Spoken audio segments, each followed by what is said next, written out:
Hello and welcome. आपका बहुत बहुत स्वागत है मेरे यूट्यूब चैनल फ़नी इंग्लिश पे। तो मेरे चैनल का बनाने का जो मेन मकसद वो यही था कि मैं कुछ जो लोग अंग्रेज़ी भाषा को सीखने चाहते हैं उनके लिए कुछ ऐसा सोर्स क्रिएट कर पाऊँ जो जिसके ऊपर वो रिलाई कर सकें और अच्छे से अंग्रेज़ी भाषा का ज्ञान प्राप्त कर सकें। तो मैंने अपने शुरुआती दौर में कुछ ऐसे वीडियोज़ बनाए हैं जो कि इंग्लिश ग्रामर पे फोकस करते हैं। अगर आप इंग्लिश भाषा के ग्रामर को अच्छे से सीखना चाहते हैं तो उन वीडियोज़ को भी चेकआउट कर सकते हैं। तो आज जैसा सब जानते हैं कि अंग्रेज़ी भाषा का आज के दौर में कितना महत्व हो, चाहे वो आपकी कॉरपोरेट लाइफ हो, कॉलेज यूनिवर्सिटी में की लाइफ हो, अगर आप उसमें तरक्की करना चाहते हैं तो आपका अंग्रेज़ी भाषा का ज्ञान बहुत इम्पॉर्टेंट रोल प्ले करता है। तो आज हम उसी के ऊपर बात करेंगे। किसी भी भाषा को सीखने के लिए फॉर दैट मैटर चाहे वो अंग्रेज़ी ही क्यों ना हो, उसके 4 भागों को मास्टर करना बहुत ज़रूरी है। तो ये कौन से 4 भाग हैं? तो फर्स्ट भाग जो है और जो फर्स्ट कंपोनेंट है दैट इज़ लिसनिंग। जैसा कि हम जानते हैं कि हमने और मैंने और आपने अपने बचपन में अपनी मातृभाषा कैसे सीखी।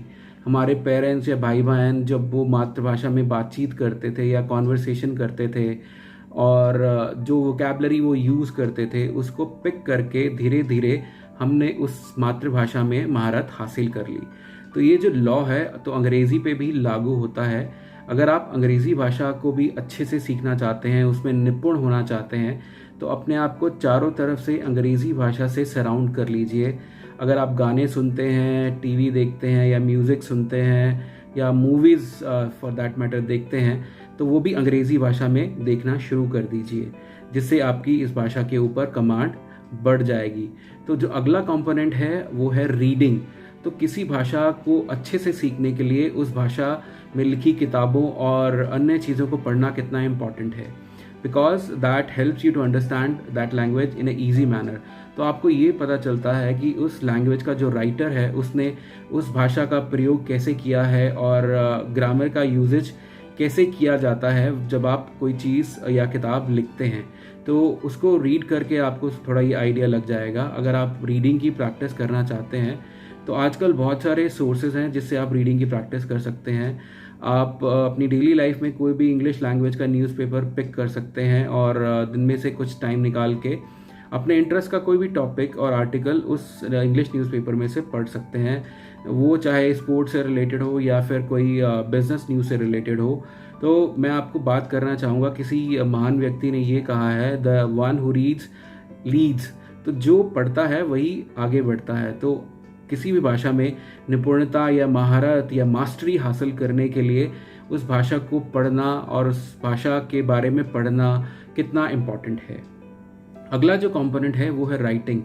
तो जब आपने उस भाषा किसी भी भाषा को सीखा तो आपने उसके बारे में पहले पढ़ा। अब आपको लगता है कि आप उस भाषा में कुछ लिखना चाहते हैं और वो जो आप लिखना चाहते हैं वो सही है कि नहीं है। तो उसकी प्रैक्टिस करने के लिए राइटिंग एक इम्पॉर्टेंट कंपोनेंट है। तो आपके दिमाग में जो भी आइडियाज़ आ रहे हैं तो आप कोशिश करें उन्हें आप अंग्रेज़ी में या इंग्लिश में लिखना शुरू कर दीजिए। तो मैं आपको कहूँगा कि आप एक डायरी मेंटेन कर लीजिए जिसमें आप अपनी दिनचर्या को अंग्रेज़ी भाषा में डिस्क्राइब कीजिए और इस डायरी को आप किसी के साथ शेयर कर सकते हैं। अगर आपको लगता है कोई ऐसा इंसान है जिससे आप शेयर कर सकते हैं और उसे बोलिए जो आपने अंग्रेज़ी भाषा में लिखा है उसे पढ़े और आपको फीडबैक दे। तो ये एक इम्पॉर्टेंट चीज़ होगी जिससे आपको पता चलेगा कि आप उस भाषा का सही से प्रयोग कर पा रहे हैं कि नहीं है। तो अगला जो कंपोनेंट है और वो है स्पीकिंग। अगर आप इस दुनिया में को बताना चाहते हैं कि आपको किसी भाषा का ज्ञान हासिल है तो आप कैसे बताएंगे? तो बेशक आप उस भाषा में बोलकर ही बताएंगे। तो किसी भी भाषा को सीखने के लिए स्पीकिंग बहुत इंपॉर्टेंट कंपोनेंट है, specially in case of English. तो आप लोगों से अंग्रेज़ी भाषा में बातचीत करना शुरू कर दीजिए। फॉर दैट मैटर आपके फैमिली मेम्बर्स, आपके रिलेटिव्स, फ्रेंड्स जो कंफर्टेबल हैं आपके साथ अंग्रेज़ी भाषा में बात करने के लिए आप उनसे बात कीजिए। या फिर एक आप एज ओल्ड प्रैक्टिस को भी अडॉप्ट कर सकते हैं जो कि मैंने भी अपने शुरुआती दौर में की थी जब मैं अंग्रेज़ी भाषा को सीख रहा था। आप एक शीशे के सामने खड़े हो सकते हैं और अपनी भाषा को और अपनी बॉडी लैंग्वेज को मोबाइल कैमरे से रिकॉर्ड कर सकते हैं और बाद में उस वीडियो को का एनालिसिस कर सकते हैं। और अगर आपको लगता है कि आसपास आपके कोई ऐसा एक्सपर्ट इंसान है जो आपको एक अच्छी फीडबैक दे सकता है तो आप उससे वो शेयर कीजिए, ताकि आपको भी पता चलेगा कि where you need to improve. So किसी ने सही कहा, the biggest room in this world is the room for improvement. तो आप जैसे जैसे धीरे धीरे इन 4 कंपोनेंट्स पे काम करते जाएंगे तो आप में आपकी अंग्रेज़ी भाषा के ऊपर कमांड बढ़ती जाएगी और आप धीरे धीरे इम्प्रूव करेंगे, और एक दिन ऐसा आएगा जब आप इस भाषा में पूर्णतः सक्षम हो जाएंगे।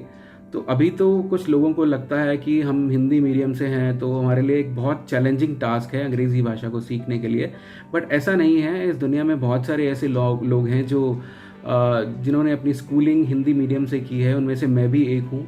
हाँ, वक्त थोड़ा ज़रूर लगता है कि अगर आपको किसी चीज़ को सीखना है तो आपको थोड़ा उसको टाइम देना पड़ेगा।